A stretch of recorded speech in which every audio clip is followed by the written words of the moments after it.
Strange Destinations, the show where innovators share the tales of the accidents, the inspirations and the connections which led them to create their own unique paths.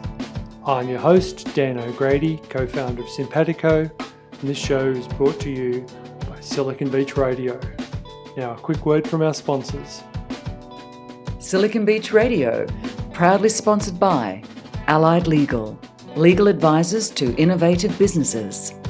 MYOB, business software that sets you up for success. Victory Offices, flexible workspace solutions, premium serviced offices, co-working, lounge space, virtual office, and meeting spaces.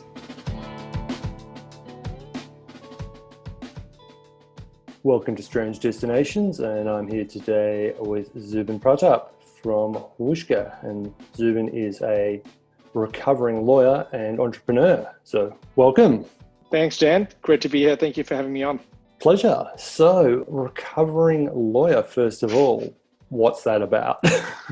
It's a very tongue-in-cheek way to communicate that I used to be a lawyer for a long time. Loved it, but it's very hard to leave something that you've been in a long time, that you've invested a substantial chunk of your life in. And in some ways, you get addicted to certain habits and patterns of behavior because it becomes a huge part of your identity. And so it was my tongue-in-cheek way of saying I'm recovering from that phase of my life because I needed to view it that way to be able to believe in myself to do something different. Okay. And in terms of those kind of habits, what was the hardest lawyer habit to break? You're just addicted to a certain social, cachet or value, however you want to put it. It's a profession that is driven by very alpha A-type personalities, typically highly successful, motivated self-starters. There's a certain cultural narrative around being a lawyer as well, especially in corporate law. It's attributed with things like success and some amount of wealth and all the rest of that. And all of that is true, and it's a wonderfully satisfying profession to be in. But there comes a point in time in your life. Well, it came a point in time in my life when I said, "Is this truly what I want to do with my life?" And waking up to that question is terrifying in itself because you're like, "Hang on, why am I thinking this? And why now after all this time? And what's changed?" And you can't find good answers for that except that one day your heart's pulling you in a different direction, but you don't even know what that direction is. Yeah. You just know this is not it. And was there something in particular that brought about that change for you? No, nothing at all. I think I just, in some ways, at a spiritual level or an emotional level, outgrew the path that I was so focused on for so long. Yeah. There wasn't any catalyzing event. There wasn't a catalyst. It was probably slower than I remember it being, because I think at first your natural inclination is to bury those thoughts. And so it's just a passing phase. And then the passing phase comes back over and over again. And it leads to it did for me, a certain sense of disconnect within myself. And I couldn't figure out why, because on paper I had it all. I was successful. I was earning good money. I had fantastic colleagues working for great organizations, doing fantastic work that everybody else seemed to be like, wow, that's great. You've got a great life. And I did. So what was the problem? I still don't have an answer for what was the problem. So maybe that's the wrong question.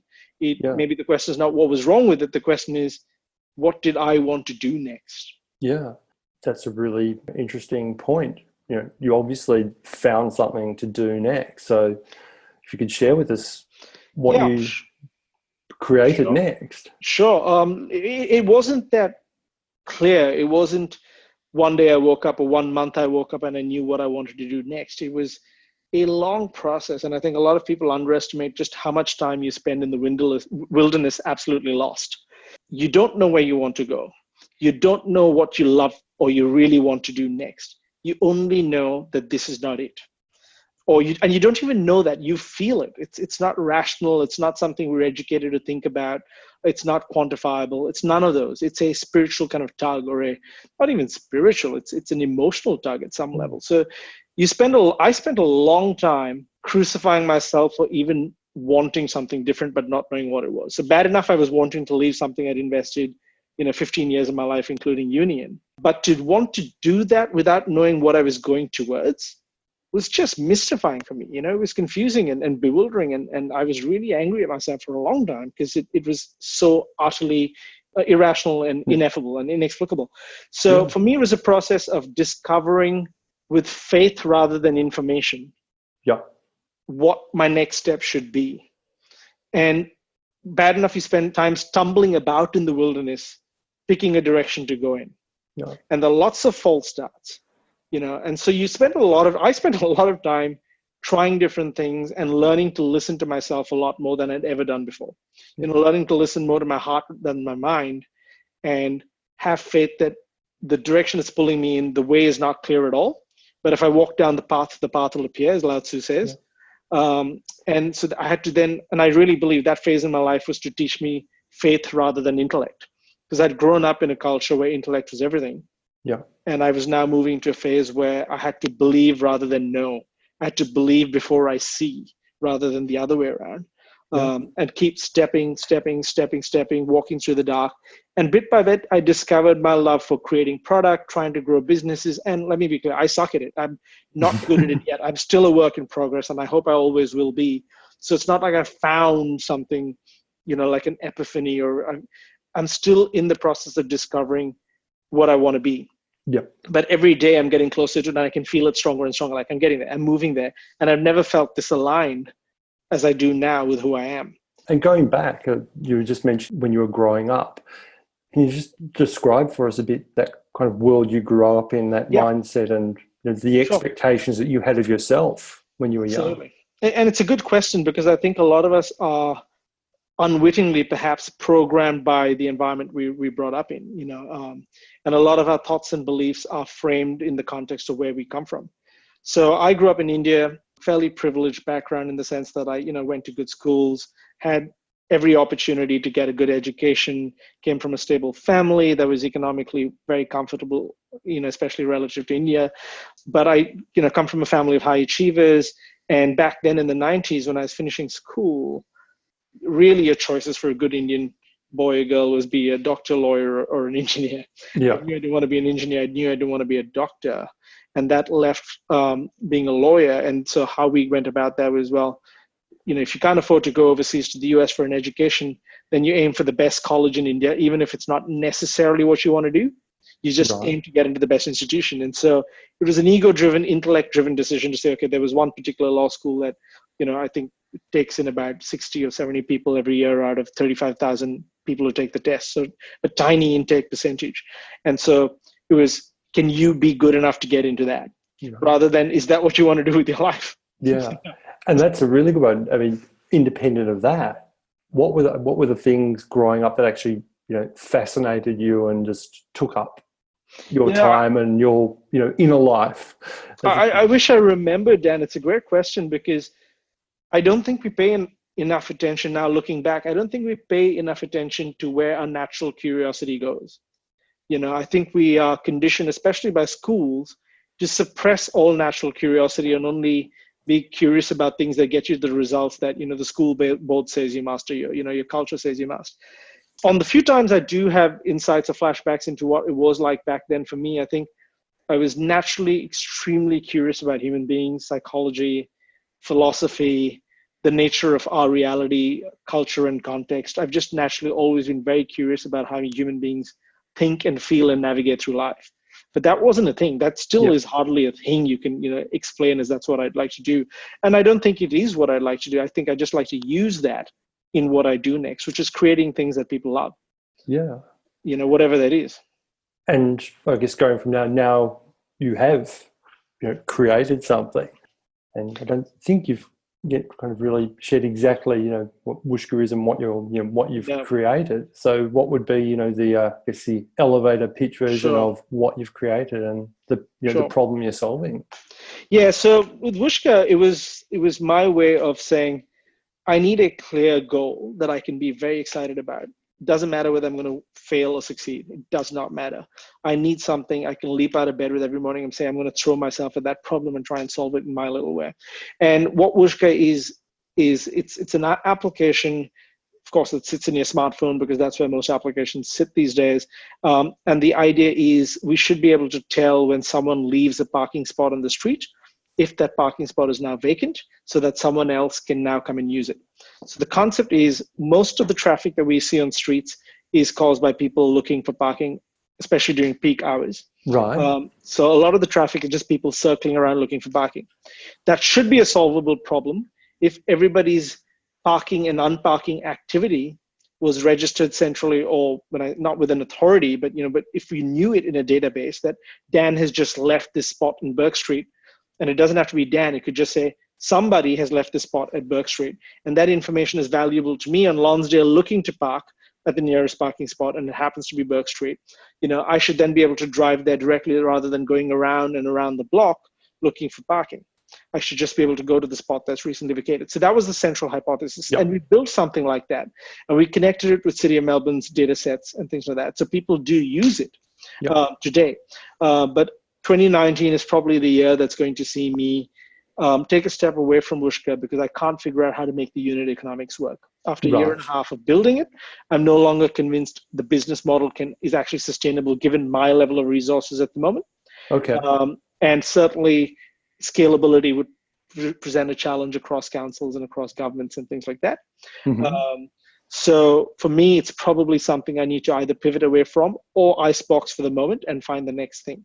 But through the process of Whooshkaa, oddly enough, I've become a software developer now. Like I write code, do that, and I discovered I absolutely love it, to the point that I was spending more and more time writing and teaching myself to code than I was in Whooshkaa. And that's a pretty big sign. It took a year and a half for me to change that or to discover that about myself. But that's the mystery of life, right? When you talked about it before we started the podcast about, who knows? We look back and we see the path, but when we're on the path, we have no idea how this is going. So right now, my path has led me to a love of writing code, which has given me the power to create something new when I have the next concept or idea that I want to try out, and I'm no longer dependent on other people, which is a newfound freedom that I never had previously in my life. To actually be able to create that which I conceptualize is a new skill for me.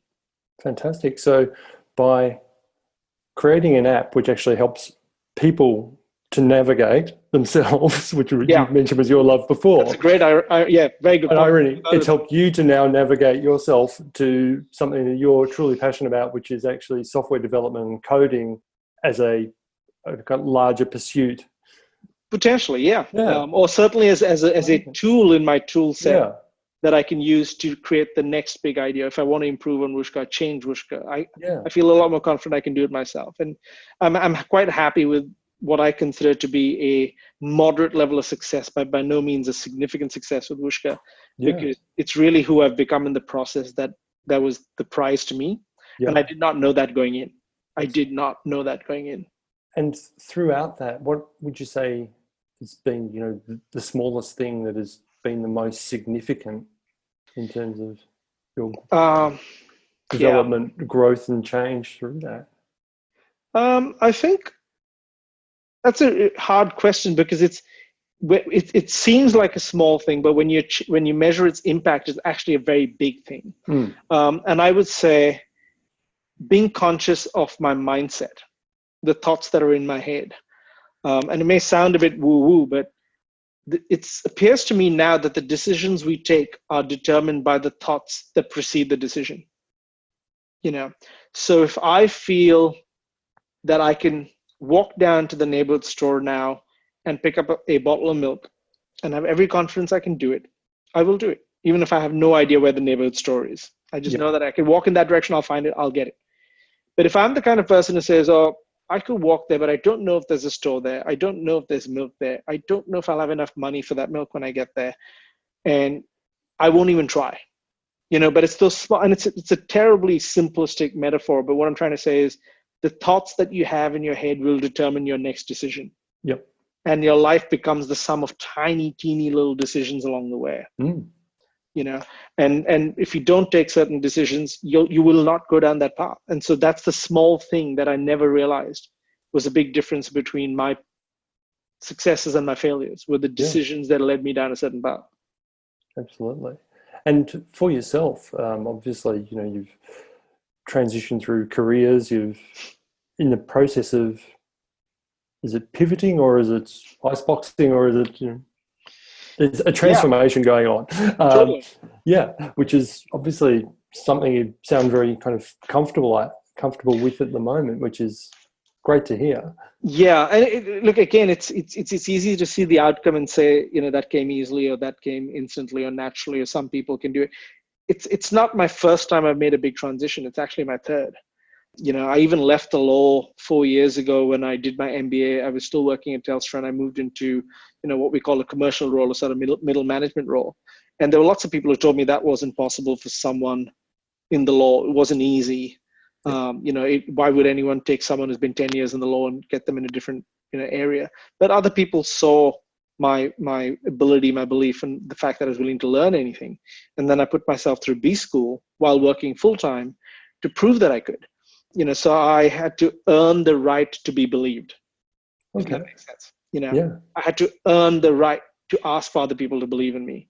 And so doing that made me realize that the only thing that separates you from any transformation you want is work and time, or effort and time. Mm-hmm. So you put in the effort, you put in the time, you'll get there.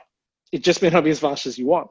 And so having done that once before, it made it so much easier for me to do it this time, because even though everyone thought it was crazy for me to, start writing code or, do my own startup, at this stage in my life and career where, I was earning well and I had to move to zero income for a couple of years to do that, I found it easier to believe in myself. It's not that I completely believed in myself. It's not like that I had zero doubt.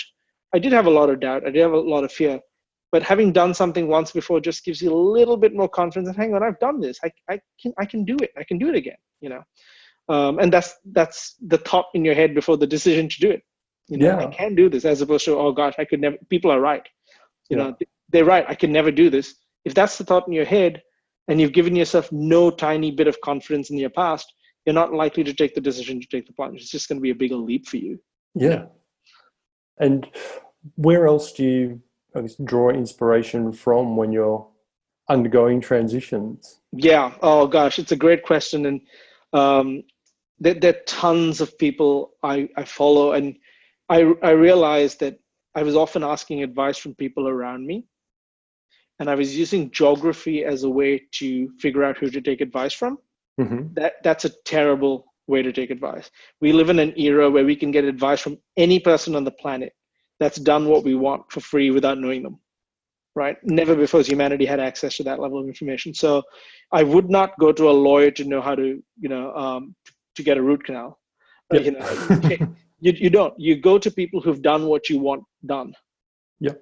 You do not ask your neighbor or your aunt who's never done what you want how to do what you want to do.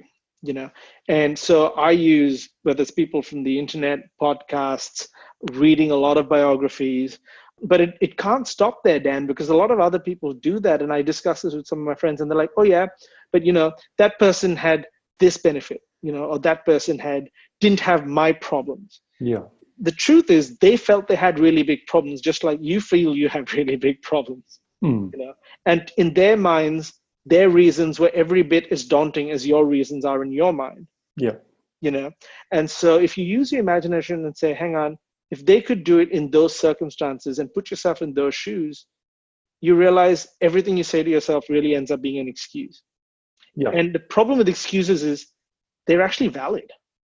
You're 100% correct. Yeah. And so learning that other people who've done what I want to do felt the same doubts and fears and misgivings I did, but did it anyway, was, even though they didn't feel confident, was the big turning point for me, in terms of understanding how to take advice and who to be inspired by. It's people who did it anyway. Yeah. That's a really, really powerful lesson to take on board, and particularly if you can take those lessons from others and also, I guess, whittle away sometimes some of the context around what they've done. So it's not like that's Richard Branson or someone, I couldn't do that because I wasn't in that position then and there, as opposed to looking at fundamentally what that person has done and how they've done it. Correct. Circumstances. Totally. And you know what? You and I could do things that Richard Branson or Elon Musk do, or we could think that way. But because we're not that, people would discount our point of view. The inverse is also true, that people assume that because it's Richard Branson or Elon Musk are doing things, that there's something special. There's not. There was a time when Richard Branson was dyslexic and not doing very well at all in his life. He just kept going. Yeah. He made different decisions from us. That's the difference. That's right. And I think, it's a constant process, and he's evolving, you're evolving. Yeah, absolutely. Absolutely. So it's totally achievable. Yeah. And I mean, for yourself, reflecting back to, you were talking, when you kind of like started studying law, so going back to that period. Yeah. If you kind of ran into that person now, Zubin, at the age of 17 or so, sure. Now, do you think he would recognize or relate to the person you are now and what you're doing? I think so. I think 17-year-old Zubin would probably be more proud of 38-year-old Zubin than 38-year-old Zubin is proud of 17-year-old Zubin. Okay. I would certainly hope so, because I think 17-year-old Zubin obviously was naive and all the rest of it, and I'm sure 55 and 50 and 60-year-old Zubin will look back at me now and say, God, you're naive. And that's good. I think that's the point. I think if you can look back on your life and be slightly embarrassed by who you were, but see that you're not the same person, that's a life well lived, right? Because that means you're not the same person. And you shouldn't be the same person. You should have radically different beliefs or new points of view, or be prepared to discard everything that you held sacred before in favor of something better. If you truly believe that that's what is right for you, then, the tendency to cling on to mindsets and habits and ideas and thoughts and beliefs is what makes us stop progressing. True. That's a really, really great point. Well, look, thanks so much for coming on the show, Zubin. It's been a real pleasure. And so if people need to get in touch with you, what's the best way for people to reach out? I'm good on Twitter. I'm fairly responsive on Twitter. So at Zubin Pratap, that's at ZUBIN PRATAP. We can pop it in your show notes if you like. And certainly, if people are in Melbourne and want to sort of reach out, I'm on LinkedIn as well. We can put that in the show notes as well.